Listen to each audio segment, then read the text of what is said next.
What's going on, guys? How's it going?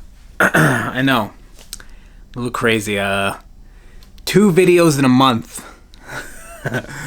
So, I just wanted to pretty much give you the history of how I grew this business. Not this business in general, but business in general. So, yeah, I started back 2 years ago with $2,500. That's it. That's all I've put into the business. To this day, there's no extra money that came out and went into this business but that $2,500 start. And that's all I put in. But it was constant reinvestment, and I never took any money out. So, this is how it started. So, like I said, it was $2,500. I got started right before COVID. So, what was it, 2019 maybe? And what I would do is I would go to yard sales and stuff like that and buy stuff and resell it on eBay and stuff like that. And this was right before I'd say fall. So the yard sale season was coming to a close. I would sell all sorts of things. Anything that I could make a profit on, I would sell it. It didn't matter. Like, I know a lot of people did like to sell, certain things like collectibles or comics or whatever. It didn't matter to me. If I could make $1 on it, I would resell it. So this was right before the fall. So it was like, I think September or August of 2019 or 2018 it might have been. I forget. It was 2018 and 2019. So I lost all track of time. So basically I would do that. Then in the winter time, what I did was, because there was no yard sales or anything like that, I started buying liquidations. So at that, probably like 3 or 4 months in, maybe I'd grown a couple $100 and I had some an inventory going. So I would start buying liquidations. And one thing that really happened that really got me going was I got lucky with a liquidation. I just took a chance because I just wanted more inventory. And I was branching off to selling on Amazon, doing fulfillment by Amazon. So I was running out of room in my basement, and I wanted to give my inventory to Amazon. And if people don't know, Amazon FBA is like pretty much when you see something Prime and it's not sold by Amazon, it's being sold by a third party like me, and Amazon has our inventory for them. So we send in all our inventory into Amazon, and they hold it and sell it for us for a sizable fee. So what happened was I found these cell phone cases that, if anyone knows FBA, you don't really mess with cell phone cases because the highly likelihood that they're a counterfeit, and you can pretty much get your account totally banned.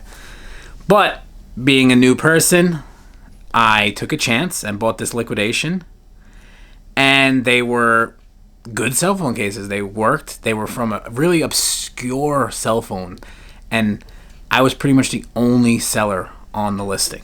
So I bought around 1,200 units of this one single style, one single color, for about 8 cents a piece, I believe, all said and done. Yeah, 8 cents. How much did I spend?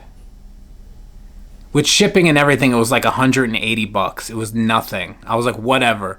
If I sell each one for $1, I don't care. So what ended up happening was when I checked the listing on Amazon, they were selling for around $19.99, which is a pretty good profit. So I sent them all in, and literally as soon as they hit the warehouse, they started selling like crazy. Bang, bang, bang, bang. Like 30, 40 units a day. So within about a few weeks, I was sold out. and I had made like I had tripled my original investment. So I started with 2,500. Now my account is sitting at 7,000. I was like, holy crap! And this was off one item. So I was hooked off the liquidation game.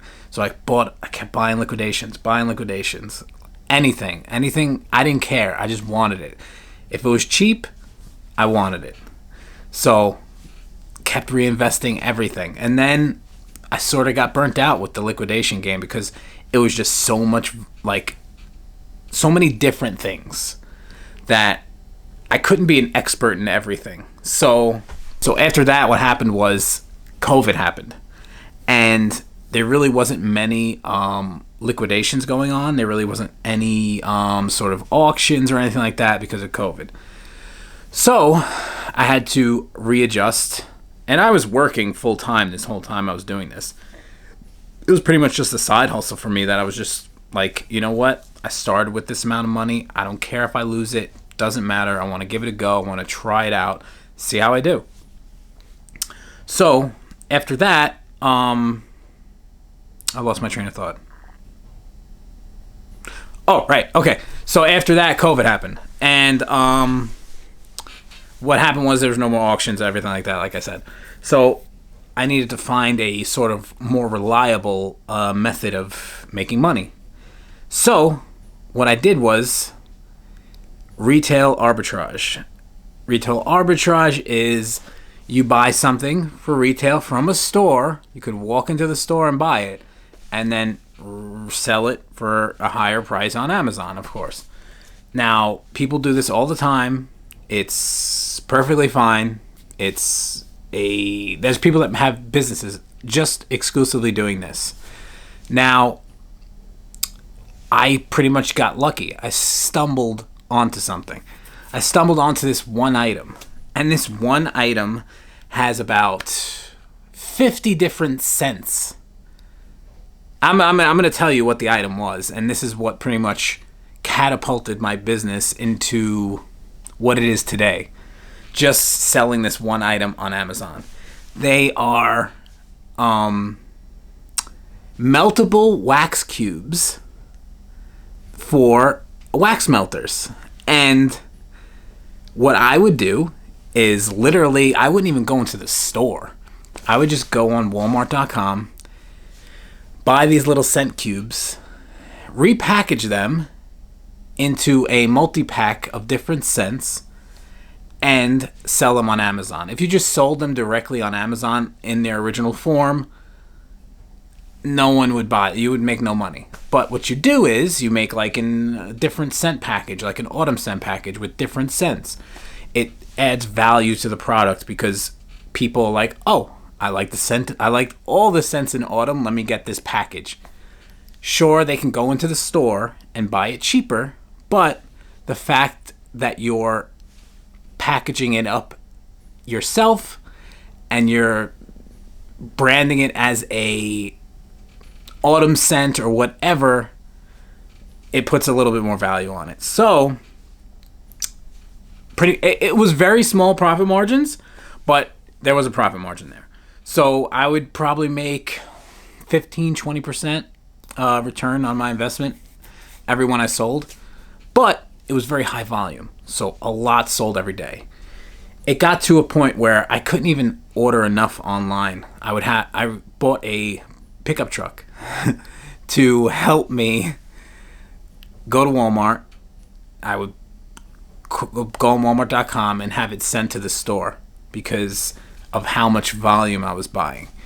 They would actually like drive a forklift onto my pickup truck, not onto, but like a pallet onto my pickup truck, and I would drive off with it. This is something I couldn't buy directly from a manufacturer because Walmart is the manufacturer. So they wouldn't sell to me directly. I still have to buy retail. But I was making money, so I didn't care. And literally, like, every probably Thursday and Friday, me and my wife would just package these wax cubes all day, hundreds and hundreds of units. And every 3 or 4 days, I believe, we would send in, like, probably 300 to 400 pounds of these packaged wax cubes in these different scents. Now, after that, I had developed a sort of a process and everything like that. I streamlined it. It got very easy for me to do. Not easy. It was still hard, but it was work. So I had so much inventory in Amazon that even if I would stop for like a month, I would still get steady paychecks every month coming in, and it was on autopilot almost. So I got bored with it. Completely stopped. Sold out of almost everything over the course of 2 or 3 months. Didn't touch my money. Left it in the business account. Left all the money there. Just said, I'll leave that there just in case I want to try something else. Now it was probably, I would say, up to around 50-something thousand in the business checking account, which I was like, wow. This all started from $2,500.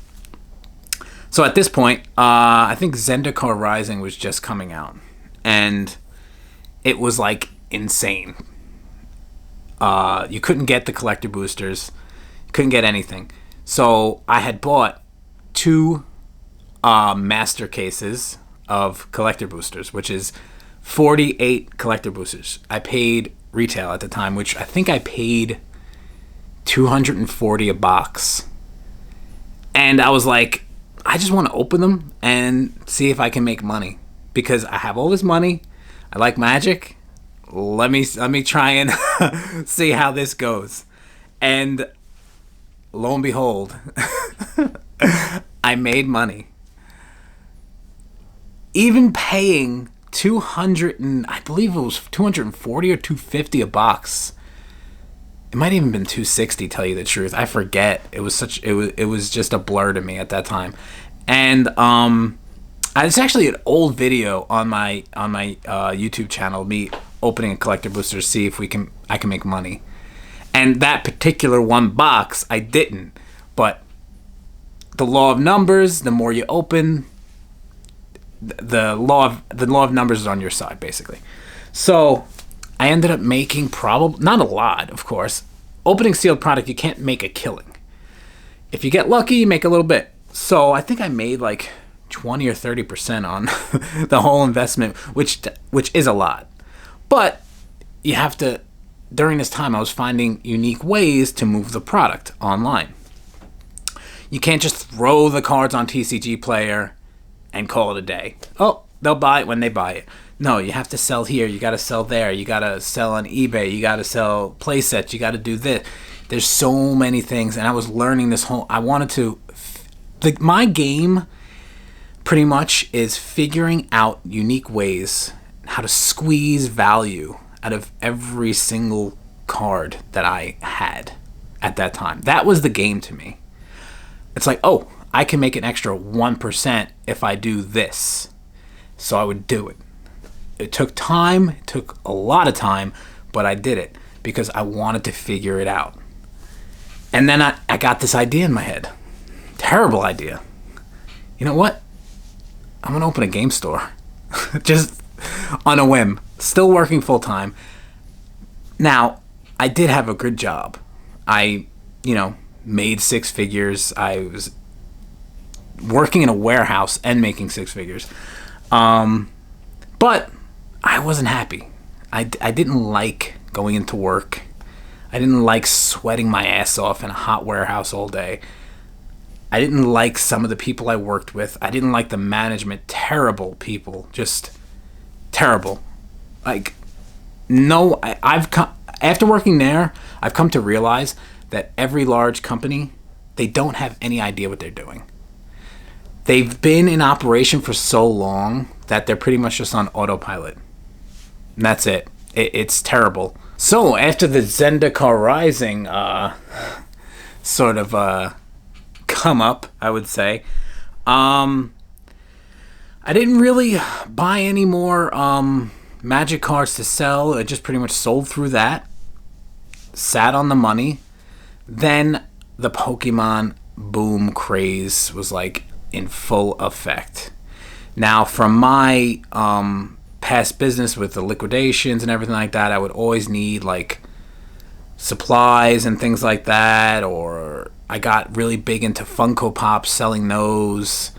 So I had accounts with various distributors that sold Pokemon cards, and you didn't need a brick and mortar to buy Pokemon cards.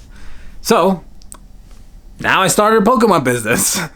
Those of you that've been following me forever, you know that pretty much my store started online only. It was strictly Pokemon. So I would pre-sale the newest set, sell out, and rinse and repeat. Like, it was, at that time, it was insane. You couldn't get a lot. Maybe like I would get maybe 5 or 6 cases from my various distributors and literally sell out of those and then just reinvest everything and go again. During this time, I was, looking for real estate, looking for commercial property, all that other stuff, which was a nightmare. Actually, the place I'm in right now was the first place I ever looked at. But it was expensive. And me at the time, I was nervous. I didn't want to spend this much money. But as time went on, I just took the shot, rented the property. And now we're almost at a year. October 16th will be 1 year in business. And I did it. I basically did it.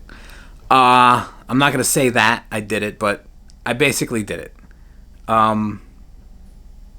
Sure, a lot of stores, they go out of business their first year. And I'm happy to say that I'm not close to going out of business, even after the Baldur's Gate fiasco of losing almost $30,000 on that set. Terrible.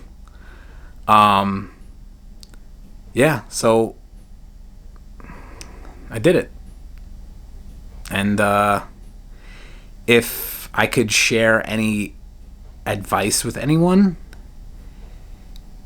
if you want to, just take the shot. Like, just go for it. Because I couldn't go through the rest of my life and wonder what if. Because that's the type of stuff that'll eat you alive. At least if I failed, I know I tried, and I tried my best. It's hard. Every day's hard. I'm here. Like, today's supposed to be my day off. I'm here. Yesterday was supposed to be my day off. I did 12 hours here. You just got to do it. You got to be addicted to work. And people in your life have to understand that, because there's no clocking out for you. There's no, I did my 8 hours, let me clock out at the time clock. That guaranteed paycheck's going to hit my bank account. It's not like that when you own your own business at all. You can't equate your time to money, because if you did, you'd be really depressed. Guys, I hope you enjoyed this video, and I'll catch you guys later. Peace.